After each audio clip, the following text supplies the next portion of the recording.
But however, we know that there are also real and imagined agendas and manipulation. So I'd also like us to, also, when we think about the work that our journalists do, and sometimes how perilous their situations can be, is that we have to also bear in mind that sometimes when you're busy doing the work, there are other things at play that can only come out much later. And a typical example of this was the spread of the big lie of the Rogue Unit, right? It compromised the public's relationship with the media. And this is also why, again, it's important. I implore you, if you can, please pay for your news. Please, please, please, because we need more investment into journalism so that we can record history factually and as it happens, and also we can contribute to building an informed polity that can be able then to take decisive action based on what is real and not what is a lie. I also want to speak to what I enjoyed about this book was that there was incredible storytelling. And there is this adage that people use cynically where they say, don't let the truth get in the way of a good story, right? But sometimes true stories, you just can't make them up. And this is what these journalists have done so brilliantly with this book. You don't get bored. They don't play with your emotions too much because the content, you can't make it up. So before we begin, I'd like you to all give them a round of applause and congratulations for having achieved this in such a short period of time. Now I'm going to get this quickly out of the way, and I'm going to work clockwise. So I'll begin like this, right? All right. So Twitter criticizes to the point where you think that that's reality and not a bunch of desktop terrorists and people chasing clout, right? So you know how I feel about Twitter. We put it out there. And not everyone's bad on Twitter. I follow these ones on Twitter and it's just fine. But the criticism was, how did you get this book out so quickly and why? Okay, so that was, people doing exactly what we were taught not to do, which is to judge a book by its cover, right? So the moment the cover landed on social media, the immediate reaction was, why would you do this so quickly? So let's look at the timeline a little bit. We've been covering the events that led up to the arrest of former President Jacob Zuma. We covered the unrest. Very soon after the unrest, we realized that things were getting lost. I don't know. We hadn't slept for days. News 24 ran something called a live update, where we literally were putting together everything that we could possibly get on what was unfolding into this live update. We were churning stories. At some point, Kabila, I don't know how many stories of you I read in one day, Jeff, the same, it was very difficult to tell a very complete picture because the news was moving so quickly.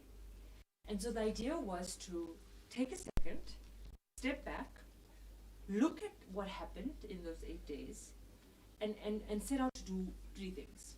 First, what happened? Second, why it happened?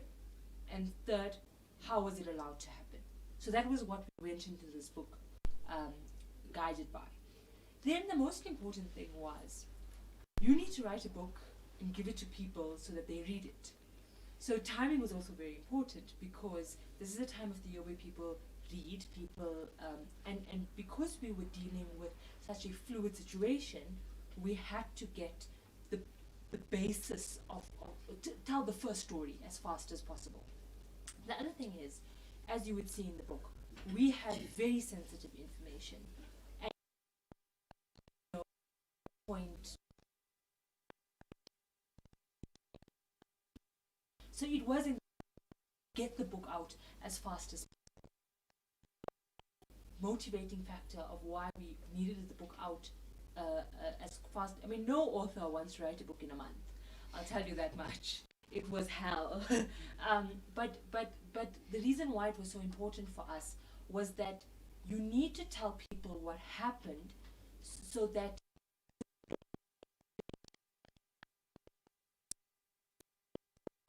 to how we talk.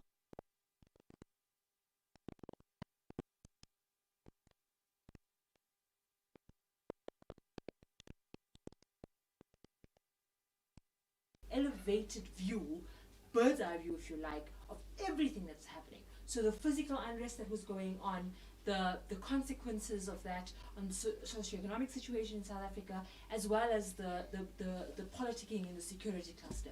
We're able to marry that together because of the three strengths that we have. I'll tell you again, if we had more time, we would have loved that. But it really was a public interest decision to say, we're going to write this book, we're going to approach it like we do with our journalism, where our deadlines are extremely tight, and put all our energy into this and try to get this book out at a time where it can form the basis of other thinking. This should not be the last, it's the first book on the unrest, but it can't be the last book on the unrest. And we hope that this answers the three sort of fields that we try to explore, and other people can now build on that, whether it's just taking the construction of the socio-economic situation in South Africa, why was South Africa a tinderbox and so easily flammable, and explore on that, or if you want to explore on the security cluster. But what we give you in this book is more importantly a 360 view, and not a culmination of only what you saw on television during those 8 days. Wow. How do you go after that? I mean, I think that everything Juanita says is absolutely correct. I would only add on that, we really did not sleep a lot during that entire period of time that we were writing. And I mean, unpacking everything that we went through was also, it unfolded in the process of writing the book, Yes, things were sort of sectioned off. We knew exactly what we wanted. But I think as we wrote, and you'll hear rewrote many times, that was sort of the process to just refine what we were doing. A lot of what was captured in the book, the emotion of what we experienced, is not just us. It's what happened on the ground. It's what everybody experienced, So I think the power of three was very important. Having three people attack this in a very specific direction. And I think all of it really came together well. With the three of us, the three elements, when I was on the ground, Juanita's watching everything, Jeff is coordinating everything. It was extremely valuable. All of that information, we really got the time to sort of marinate it and put it in a very coordinated way for people to sort of understand, reflect, like Juanita's saying, from a broader view. Yeah, I think there's a number of facets to consider, and like Juanita and Kavil both said, of course we would have loved more time to write this. But it was important to us to consider the South African setting, and looking at the news cycle as we have it, it's very easy to move from one calamity onto the next. If you ask what the calamity is now, everyone will point you to Eskom. And this was such an important, albeit very tragic, event in our country's history.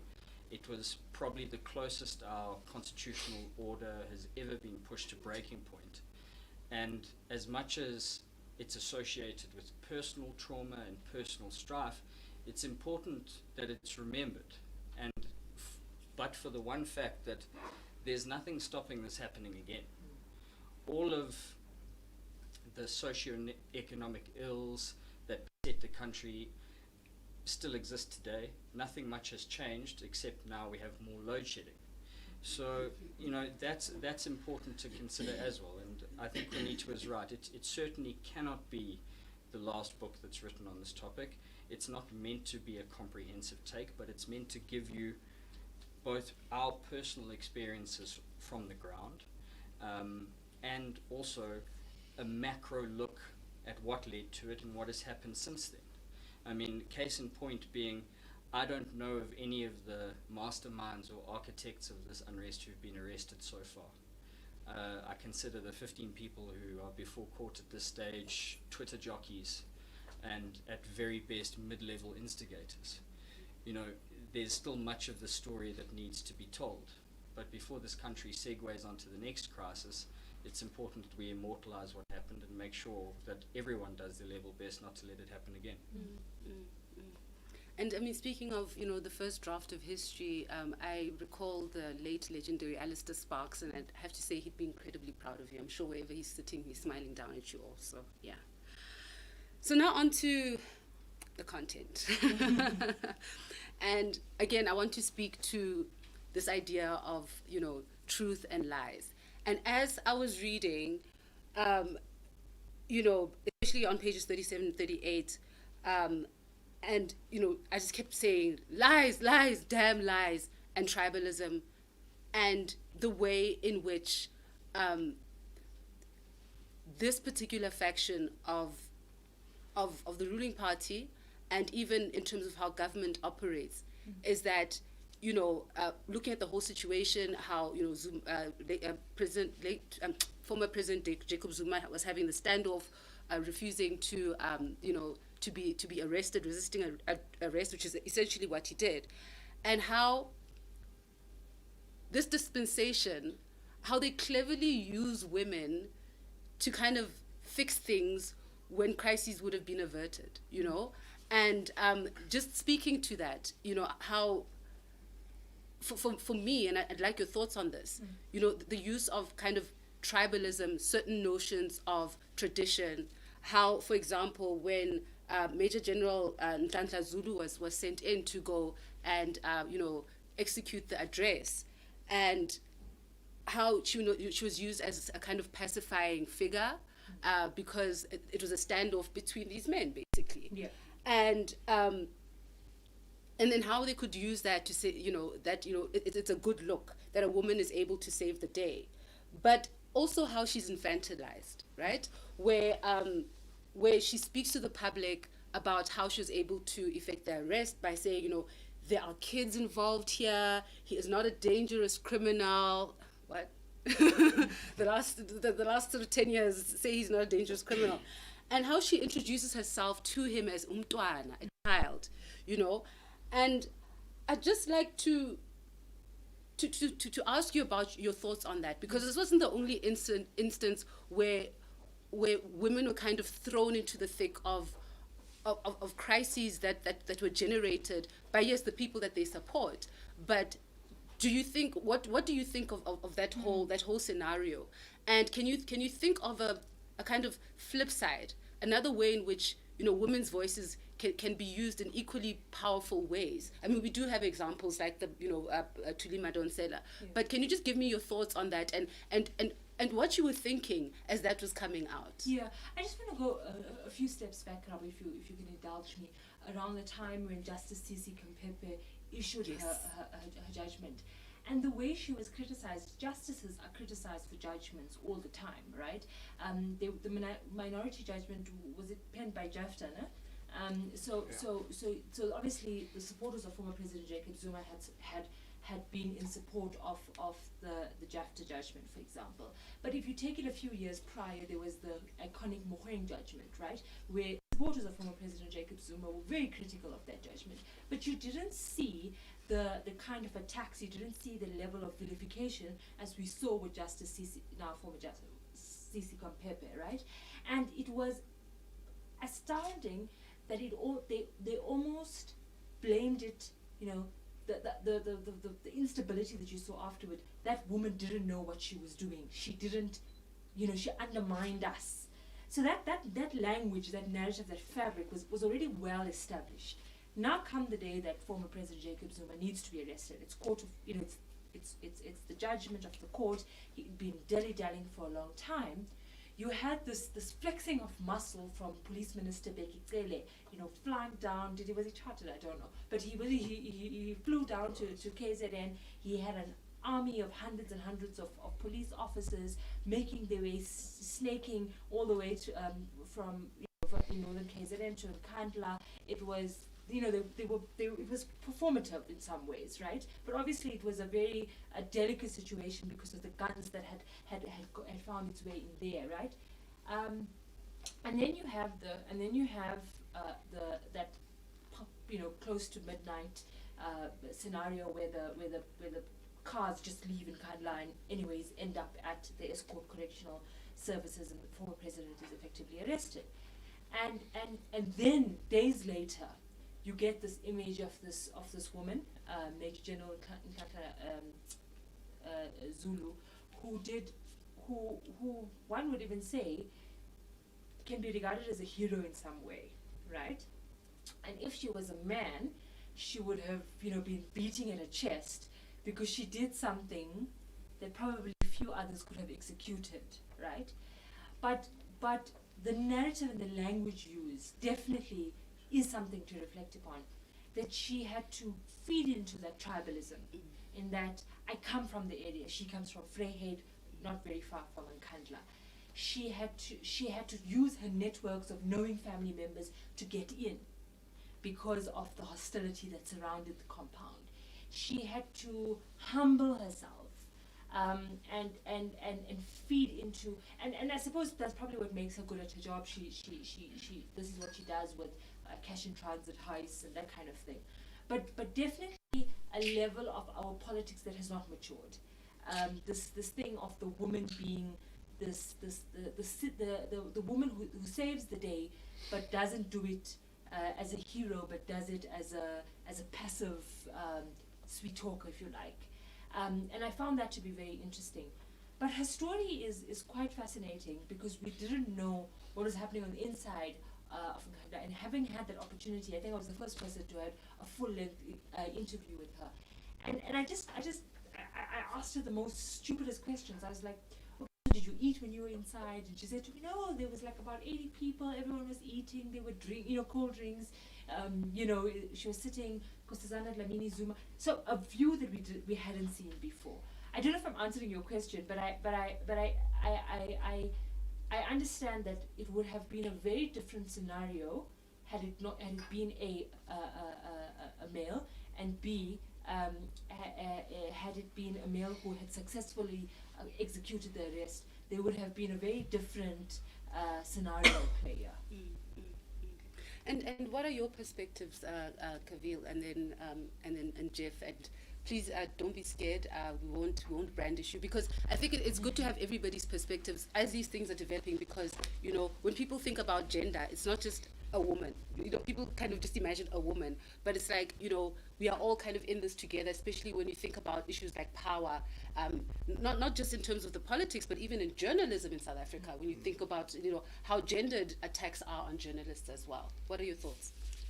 I mean, that entire event was such an amazing example. I mean, you're talking about sort of men and their like heavy vibration. It was a small example, not a small, it was a huge example of toxic masculinity, and it's really a huge. It's a very commonplace thing with former President Jacob Zuma and a lot of his followers in KwaZulu-Natal. I can tell you that from the ground level, when we are at events and sort of gatherings and that kind of thing, it's men first 90% of the time. And I would say that her being there, like Juanita is saying, was, I mean, it was perceived in one way, but it was incredibly heroic in another way, because you had the police minister there, you had a lot of different elements there, and it was really, it's almost a miracle that nothing major happened, nothing intense happened. And it also speaks to the fact that we had to do so much when the law is supposed to apply to every single person sort of equally. There was so much of tension. Should we go in? The police minister speaking to the press, declaring certain things, and it was just it shows you that exactly like Juanita was saying, the political maturity is still not there with that sort of thing. Not everyone's treated equally all the time, and this was sort of a very classic example of that.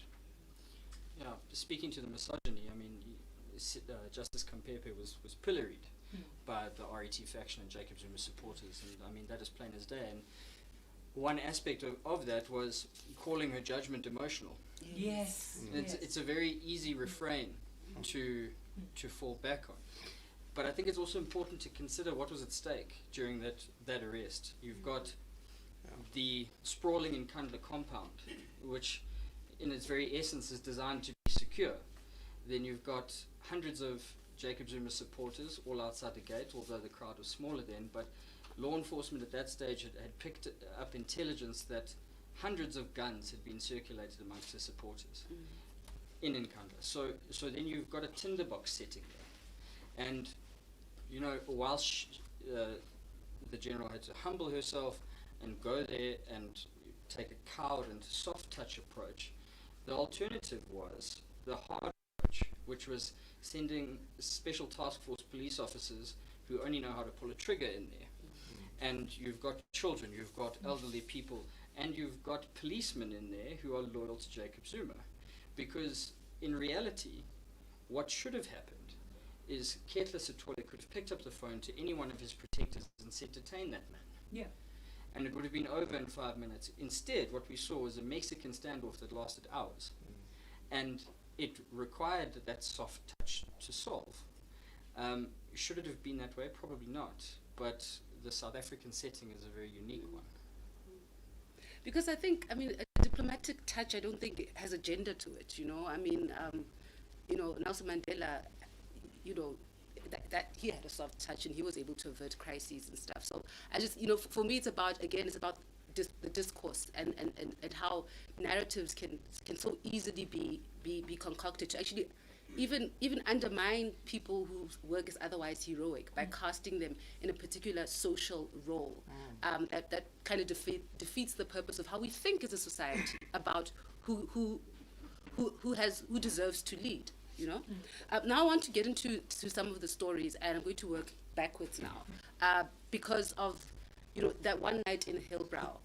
Now I remember when you know, like after reading this book and you think back to it, I think a lot of us are still in shock, you know, because we had to do so much after that, right? We had to deal with lockdowns, we had to deal with who am I going to vote for during all of this. Our kids are about to write matric. There was just a hell of a lot going on. So I think for a lot of us, a lot of the polity is still in shock. So this book is really good in also helping to kind of process what had happened. But I want to speak to the experience of actually doing the work on the ground and the scenes that you paint of, you know, of finding, you know, the security guard's, you know, body, and you're not sure, was he part of this? Was he just coming home? You know, was he caught in a crossfire?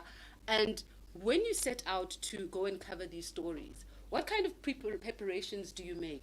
And as you make those kind of observations and what you choose to report on and what you choose to walk away from, the other scene, for example, where you have to, and you've also had to do that, Kavil, where you meet someone in need and it's a human being, but you also are following a really important story. How do you make those judgment calls? And can you just take us through kind of your feelings and what you were thinking when you had to make these kind of you know, decisions? First, am I going to report the story? Second, do I help or do I follow the story? Yeah. So, just for a bit of context, I'm based in Gauteng, and Kavil was our man in KwaZulu-Natal, and by the time Sunday morning rolled around, which was when I arrived in Hillbrow and Jeppiestown, the violence was already set in motion and already taken quite a firm hold in KwaZulu-Natal, and those in our newsroom were kind of preparing for the inevitable spread. That was sort of the temperature that we gauged, and that there was an effort to mobilize people in Gauteng, and true to form, it came to pass. And in the early hours of Sunday morning, the fires began erupting all over Joburg, and by 10 a.m. the entire CBD was on lockdown. It was clear at that stage that this was a very different situation to what we've experienced before. I mean, most journalists will tell you that they've forgotten the amount of times they've attended protest action. And you know, my experience with it is that it's always somewhat transient. You have an event, the police come in, it's dispersed, perhaps there's a standoff for a couple of hours, and then it's over. With this, the atmosphere was different. It felt ordered and it felt seeded, because you had flare-ups of violence in different places all at the same time. And you know, the conclusions we draw is that obviously that was a strategy to divide and conquer the police force, which was already stretched to their bare minimum. And you know, standing at the crime scene, which we describe in or I describe in the book, in Hillbrow, that chaotic sort of air meant that there was no way for us to tell who this person was and how he died, because the police were involved in a tense and the situation would continue long into the night, and it became a case of running from crime scene to crime scene. I think the incident or the anecdote you're talking about the Central African man who approached us for help, we were in the middle of Hillbrow, and bricks, stones, chunks of concrete were flying from the rooftops above and landing on armored vehicles, and we were trailing these armored vehicles through the city. And a guy approached our car with his arm hanging loose at his side, clearly broken. He'd been attacked by a mob of people. And he basically begged us to take him out of the city. And that was the judgment call that I had to make, because the story, unparalleled in gravity, was playing out in front of us. And I had this man who was asking me to drive him away from it. And it was very difficult, because I was there to do a job. But I realized quickly that if this man with his Central African French lilt and accent was found by the wrong crowd of people, he would have no way to defend himself. And that's not something I wanted to have on my conscience, so we took him out and then went back in. Also, the benefit of writing this book and intertwining our own anecdotes with analysis and news events was it allowed us to bring a richness to the way that we told the story, something that people don't get from your normal news reports, where it's just stock standard facts from top to bottom. This allowed us to tell the color and to peel back the layers of what had happened. And I hope we did a good job doing that. But if you read the book, you can let us know. And to humanize it, right? Because one thing that I looked at, I mean, I live in a part of Johannesburg that is really old and has historically kind of been mixed. I live in Fitas. So, you know, it's like the forced removals kind of got suspended in a way. So that particular community is interesting because a lot of people have lived for generations and of different races and backgrounds. And then you also have an immigrant population. So there was this paranoia because the Spaza guys were like now hiding behind their gates, so they were open, but you couldn't walk into the shop. And then there was this kind of panic. But I realized, and this is why, you know, diversity is so important, is that when your neighbors have a name and your children play together, you can quell these kind of things much easier, right? And when you looked at the nature of this violence and how it became kind of, it escalated. In Johannesburg, in the CBD, there was that threat of anti-African kind of xenophobia. In the townships, it was anti-immigrant, you know, Somali, particularly in Pakistani and Bangladeshi kind of xenophobic sentiment, and how, you know, and in Phoenix, it was just it was disaster, right? Mm-hmm. And how quickly difference can be used to push a particular agenda of criminality and violence and politics. Kavil, you can share a little bit about your experiences in Phoenix, and I'm really, really, really, really sorry about what you went through. I'm sorry, Jeff, as well. Okay. But the thing is, no, the Phoenix thing also, the Phoenix thing also particularly touched me because I've got friends who grew up there, and to watch their childhood, you know, community, you know, being destroyed that way. But that there were also kind of seeds of humanity, right? You know, you had the position where you also were stuck. Do I help or do I not? But I wanted to share just briefly the anecdote of the man in Phoenix who actually risked his own life to help another person in the midst of all of that. Even though the sentiment was it's all about racial profiling. That, you know, there are also real human beings beneath the kind of mob psychology. I don't want to make it all about me, but make it all about you, Jeff. But if you want to talk about the mechanic who stepped in and saved the lives of women looters, actually, who were shot and wounded by people in Phoenix, I tracked him down and spoke to him. A wonderful man, bigger than himself, and you know, he was placed in a very difficult position because, you know, just if you look at the spatial planning of Phoenix, you've got a traditionally lower middle class Indian settlement which is flanked by townships where the disparity is open and clear. The poverty is plain to see, and it's divided by a single road. And the mechanic, his name is Randy, he lives directly on the border, so people of all races are his neighbors, and he's a man who's been accepted in his community if you take away that road, because sitting and chatting to him, sharing a cool drink, people would walk past and greet him of all races. And he had stepped into the fray when a crowd of looters had obviously been mobilized in the township near Phoenix, and they'd started to make their way in towards Phoenix Plaza, and they'd passed through his roadblock, and he said to them, you know what, if you don't want to touch our houses or our property, we're not going to fight you, you clearly outnumber us, move along through. But at the next roadblock, they encountered people with guns who just opened fire on these people, and 4 women were injured. And if I can just take it back a couple of days before that incident, the racial divide in Phoenix became stark almost immediately, and it is linked to a number of factors, but the reality it became a battle of us and them drawn along racial lines from the start. And these were African women who were shot and wounded and lying bleeding on the side of the road, and people were encouraging this man to just leave them and let them bleed. And he, within himself, could not do that.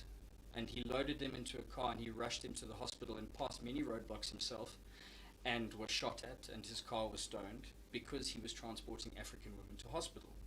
And it's a remarkable story, a standout for me of that unrest, and it speaks to the power of the human spirit, and it's buoying to know that this man would take it upon himself to save a life, even if it meant he was ostracized by his community in that moment.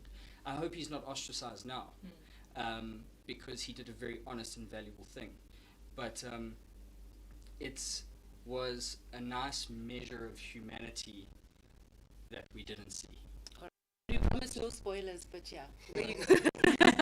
No, it's a story that I it was want really to touching, tell, yeah. and you Yeah. will not get the level of detail and gravity from my ramblings. Please buy the book. But the thing is, there's the power in the actual human voice, Yeah. to hear your emotions and to see you and your body language and all of that. And I think, people, I'm also feeling the story all over again, so that was your story. So you'd spent you'd flown down to KZN. So what had happened was Kavil was working in KwaZulu-Natal, and within the first couple of days the province was cut off and he was a man alone. And he was islanded in KwaZulu-Natal for the majority of the unrest. I came afterwards because we needed to address the issue of the Phoenix massacre. What had happened, why it happened, and where to from here. So that was my task, because even then, the anti-Indian sentiment within the township that surrounded Phoenix was high. And vice versa. And vice versa. The battle lines were still drawn. And I think a valuable story to tell is Kavil here, because he was threatened with death merely for being Indian. And it would have been irresponsible for us to place him in that position, given the inherent dangers that all journalists face during that period. So Phoenix fell to me, and I got a lot of backlash for some of the stories that I wrote. I'm sure I'll get a bit of backlash for what's in the book, but I stand by it. Phoenix was a race war which was engineered, and people fell into that trap. By people who presided over the continuation of those social dynamics, and then they weaponized their own failures. And that's what makes it a lot different from any other type of protest or violence that we've seen. And I mean, some of the stuff, there were also, there's some history and things go way back, and it's structural. So it's not a two-dimensional story. But I want to move briefly to policing now, and you speak about the book goes into detail about different aspects of gathering intelligence, crime intelligence, the crisis that is the South African police services, and if you could just give us an example of that, Kavil, in terms of when you were trying to sort of cover the story as it unfolded in KZN, and your observations of how the police responded or did not respond, and how that confirmed or maybe even blew up some of the assumptions that you may have had, with the intelligence that you'd received prior to going onto the ground.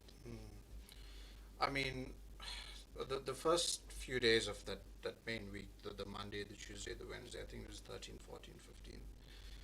I mean, I visited many parts of the city of Durban, and there were very little to no police. To be quite frank and honest with you, the only police I really saw was Metro Police, the city police. And it really sent the entire city, the entire province, into a huge panic. People were calling their politicians, calling their local councillors, calling police stations, calling anyone they could, because it quickly became apparent that the N3 is cut off. We've got no food, we've got no water, we're not sure what's happening, in terms of the looting, in terms of the danger. There's also a lot of opportunistic crime, organized crime. It was a field day for those people. I mean, there's so many incidents of, Jeff, there were ATMs that were just pulled out, there was a lot of that going around. So in terms of the police presence, it was extremely minimal.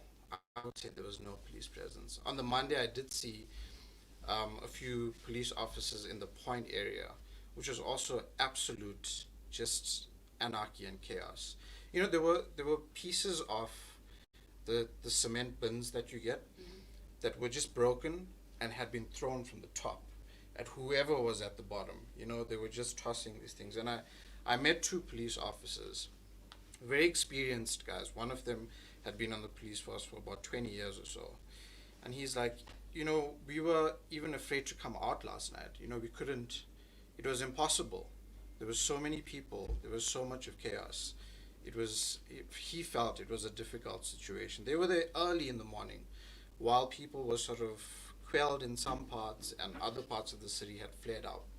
So, I would say on the ground level, there was almost no police on the ground. And whatever police there were completely stretched thin. You drove to any, a liquor store, and it was just being looted.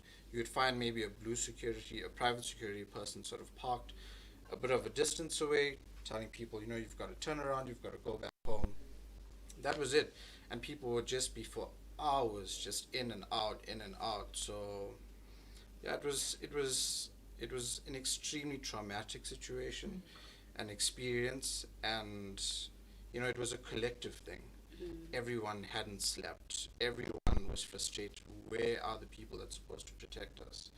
And it was also sort of telling of our police force and the resources and the training that people get, the leadership in our police force, it was just nowhere to be found. I think there's no funding. The book goes into that, and thank you for sharing your stories. I realized that we're out of time because we could go on the whole night. I mean, what happened at Mam's Mall, in Tshwane, and what particularly touched me about your experience was when you spoke about how usually you'd leave a story at the front door when you came home. Now you couldn't leave it outside of your home. It literally came into your private space, and I just kudos to you for also being brave enough and vulnerable enough to share how you're emotionally affected by these events. So now it's time for me to open to the floor for your questions and comments to our authors. And you can ask all your political analyst things. I'm a girl about the story, in terms of the political analysis. I think I'll leave it to the brains in the room. Who would like to kick off with a question or comment? Yes. Hi, thank you. My name's Isabel. I'm just really curious about the extent to which poverty and socioeconomic trauma building up over time contributed to the exacerbation of the conflagration, because I'm also thinking with March 2022 and the possible withdrawal of the 350 grant, how how ripe is the situation? I suppose a difficult call, but just your insights, I suppose, rather than a judgment. Thanks. Me? You go first. Spoken so much. So the point that we make in this book is that this level of uprising, we're going to use the word uprising very loosely, was engineered in a way that, so we had the Arab Spring 10 years or so prior to what happened in South Africa. And when the Arab Spring was happening, there was a big warning call to South Africa that we had, the most fertile ground for this happen here, because you have disenfranchised youth, you have unemployment, you have huge amounts of inequality, and it's rising every day. But what is different about this is the people who allowed the situation in South Africa to get where it is looked at it and said, one day we can use this for our own benefit. And that's why there was some sort of artificial sense of popular uprising, and it was probably it was let's light the flame and then let people do the work for us. Let us exploit the social inequality, for example, or apartheid spatial planning like we saw in Phoenix. And so that's what was very different. In the leaked documents, we said earlier that we sort of dug through hundreds and hundreds of leaked documentation that we set out to get. That was a key characteristic in the analysis, as well as the security cluster, to say that a lot of I mean, we've covered community protests. I've lost count. Jeff, I don't know how many you in your life you took of it. It smelled different. It felt different, right? And that's what I was doing from my COVID bed while these guys were out in the field. Was trying to understand, is this South Africa's Arab Spring moment? Is this South Africa's moment of reckoning? Or is this the weaponization by the people that allowed it to happen? And by the end of it, we were pointed in that direction. The moral of the story, when you talk about the revoking of the 350 Rand grant next year, for example, is that anything can ignite this tinderbox. Whether and that's the worry of this, that any nefarious end can come in. So it could be outside actors, it can be any political agenda can light the flames, because South Africa has proven to be so easily flammable. And I think that it's the warning we say the conclusion, no spoilers, but the warning that we make is this: while we write this can happen again. And I give you one anecdote of it. The day the book landed, what was it? Not last week Tuesday, the Tuesday before that. So we get the book. The book is, going to the first few people who are able to get their hands on it.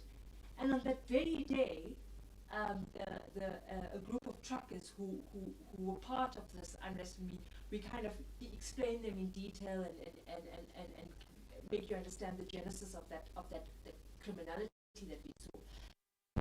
We're doing the exact same thing. They're burning trucks on the N3 highway. And so, if you say, does our book, provide enough information to warrant some change, or I doubt it. I think there needs to be some real tangible effort. But the point that I make in my little anecdote, because I obviously was not physically on the ground, I was more in the background, is that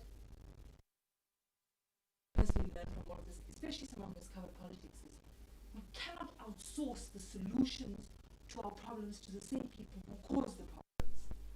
And I think that for me is the most important lesson, is that active citizenry has to be the outcome of July. There's no other way we go forward as a nation if we fold our hands and let politicians lead the way, when they've led out the way to 200 people, 300 people dying, and 50 billion Rand being wiped off the GDP. Yeah. Anyone else? Okay. Wait, 1, 2, 3. I'll start at the back, and then hi, Ashraf. And then, yes. Okay. Cool. Yeah, because I'm kind of.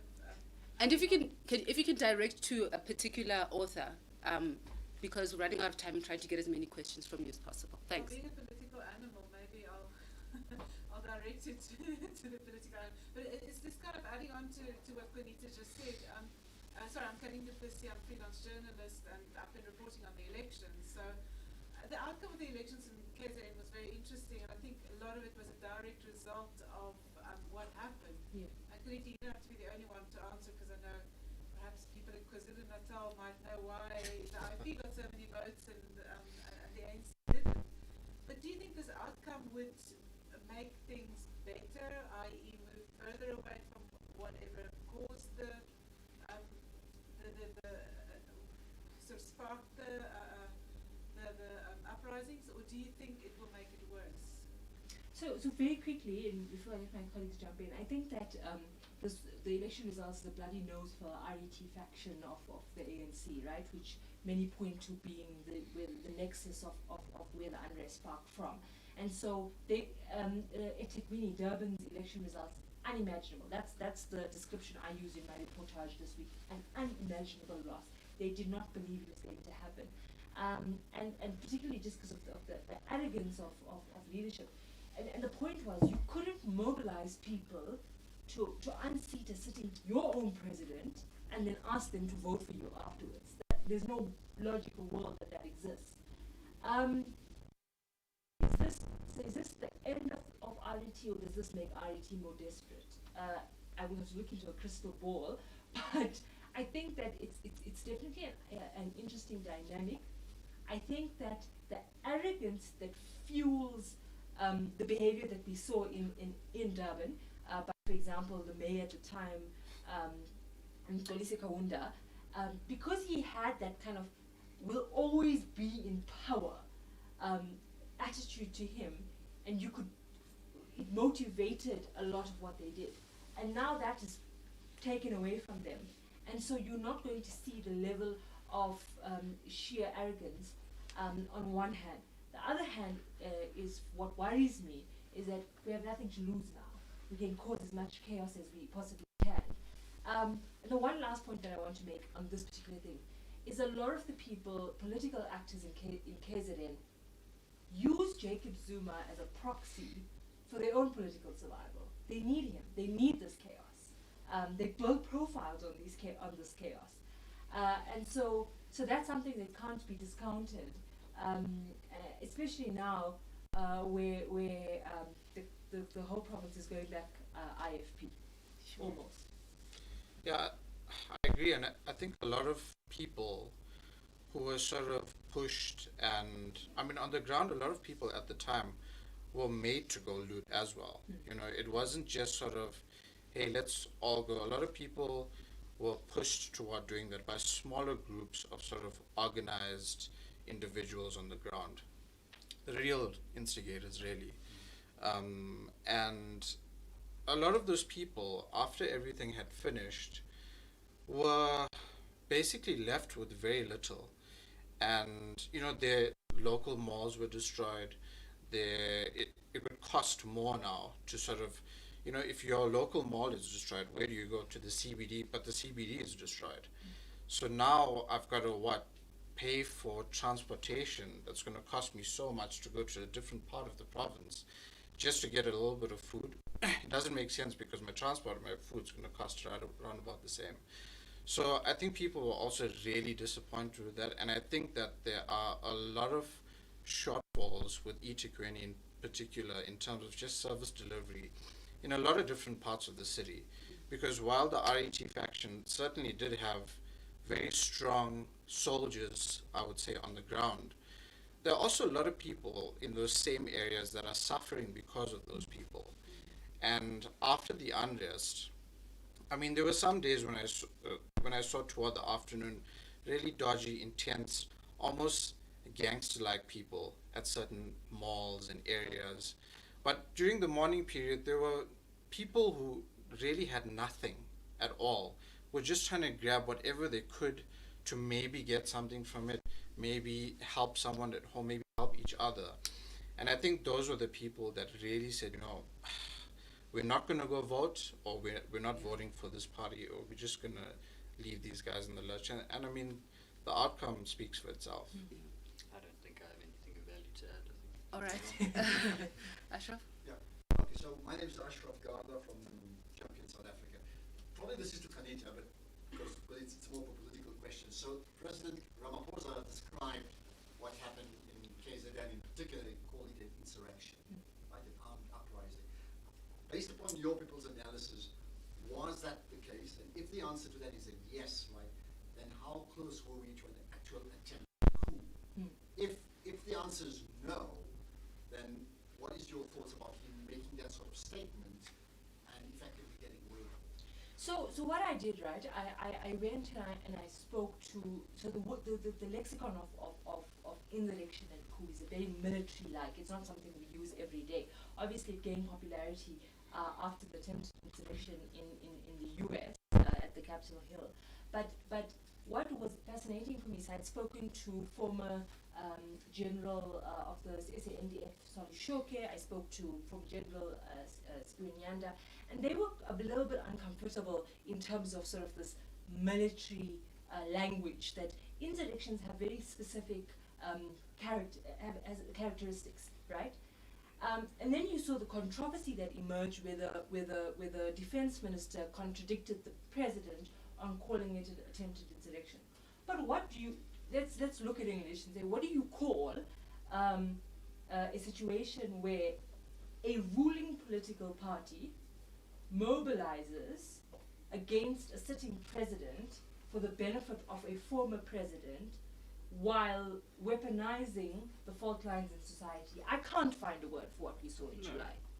And so if we get stuck on the lexicon of attempted insurrection, and I thought about it quite, even after concluding this book, why would the president say this? Because people were saying, if you say it was an attempted insurrection, you are conceding some sort of weakness, that you were weak enough for people to effectively undermine your authority as the state. But I think what was the point that was made is that it was an attack against the legitimacy of the South African state by the people who fought for a legitimate South African state. And so I prefer us to take a nuanced approach in not saying this was because of that, or this insurrection was as a result of so and so people. And that's the point that we made in that conclusion. I think for me, I don't know about you guys, but the hardest chapter to have written was that conclusion, because we were trying to tell this nuance of a perfect storm. We tried to tell you why were there no police. We were trying to tell you why would a sitting president be undermined by people in his own party. We were trying to tell you why were there these contradictions with his own cabinet ministers. And all of these points are not more important than others in diagnosing and understanding what happened in July. And we need as many heads that analyze from as many different angles as possible. And that's why, it's necessary to do the deep thinking that comes and the slow thinking that comes with reading this book. Final question, comment, Michael, and who are you directing it to? Good evening, Michael. I'm not sure. Probably Jeff. It's pretty clear that the instigators, the actual masterminds, as you say, have not been arrested. 15 people, Mickey Mouse DJs. Those are not the people behind this. They fanned the flames, they didn't strike the matches. Are the real instigators hiding in plain sight? And if they are, is there ever going to be any, because let's not get ourselves political will to go after them, because if they do go after them, will it expose the fault lines within the very governing party? Are they hiding in plain sight? Yes, they are. Sometimes they issue statements. And you speak about political will. I think it's very important, because fundamentally what this was factionalism within the ANC spilling onto the streets. And I think it's part of the reason why our politicians were so slow to react to this, and why they were so slow to themselves leave the comfort of their offices or homes and go out and try to placate the people. It's because it would require acknowledgement that they themselves are the and I have no doubt that there are people who had key roles in architecting this unrest and architecting this bedlam who have not been arrested, who still enjoy government jobs. And, without that political will, it's somewhat dispiriting to think that they will never be called to account, because at the end of the day, they have blood on their hands. Forget the damage done to the economy. Forget the people who are starving and jobless. You count 340, 360 people who are dead, children, women and men, on both sides of the conflict. It's very sad, and I must be honest, I'm not confident that we may ever get those answers. Well, on that cheerful note, but you know, in all earnestness, though, I think also, you know, journalists do the work of putting the facts, making them cohere. Excuse me. Time's up. Yes. Go home. Everybody go home. Well, you know what? People are going to be allowed to stay, and I don't know how to switch the thing on. You can see I'm not good at. I'm used to the old school timer, you know, or a clock over there at the other side of the room. But in any case, yes, it just goes to show that, you know, I think the journalists have laid the groundwork. You know, and I think, you know, when we take this on and when we move forward and we share this book with our families, with our kids, please do, because, you know, they're the ones who are going to have the massive fallout of this. You know, when you even look at the conversations, I mean, I observe young people and I work with young people a lot, and already you're dealing with some of the brightest minds in South Africa saying, I want to get out of here. You know, and we need to share these books with them, and maybe also try and get those solutions, but also have conversations with older generations who've seen this, because we don't want to also lose that memory, and that social memory that can give us other insights into how we got to where we are today. So many thanks. You've been such an attentive audience. I really appreciate you for that. So give yourselves and our authors a round of applause. And 8 Days in July, Inside the Zuma Unrest That Set South Africa Alight, by Kanita Hunter, Kavil Singh, and Jeff Wicks, is available for sale on my left. And thank you so much to the Africa-Asia Dialogues for hosting this event, and thank you to our esteemed authors. Have a pleasant evening further. Will you be signing books? If people want signatures. Okay. Yeah, then you can quickly, you know, put in another question while you're getting your book signed. Thank you all. Drinks and some food, please help yourself. Thank you so much. Thanks. Thank you so much.